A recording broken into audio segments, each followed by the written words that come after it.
কুশল চক্রবর্তীকে দেখো, হ্যাঁ তুমি পিন্টু দা মানে কৌশিকদাকে দেখো, তার আগের যদি কথা বলি তাপস পাল, ঠিক খুব সুন্দরভাবে সাজিয়ে গুছিয়ে। কিন্তু আমি বলে দিচ্ছি, তাপসদার বাড়িতে যে কোনো সময় তাপসদা বলতো চলে এসো, কথা আছে, যেতাম। অন্তত 3 রকমের মাছ হতো বাড়িতে, অন্তত 3 রকম। চিকেন ছিল খাওয়া দাওয়াটা। সমিত ভঞ্জ আমাকে ডিরেক্ট করেছেন, ওনার সাথে অভিনয় করেছি আমি। ওনার বাড়িতে গেলে তুমি 3 রকমের মাছ যে কোনো সময়, তুমি আনঅ্যানাউন্স চলে যাও লাঞ্চ টাইম।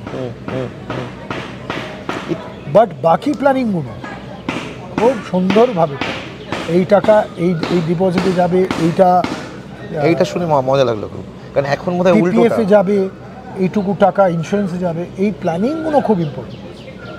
এখন কিন্তু তুমি কোথাও গেলে মাছ পাবে না 3 রকমের, অ্যাসিওর। না, আমার বাড়িতে তো অন্যদের খাবার হয়তো অর্ডার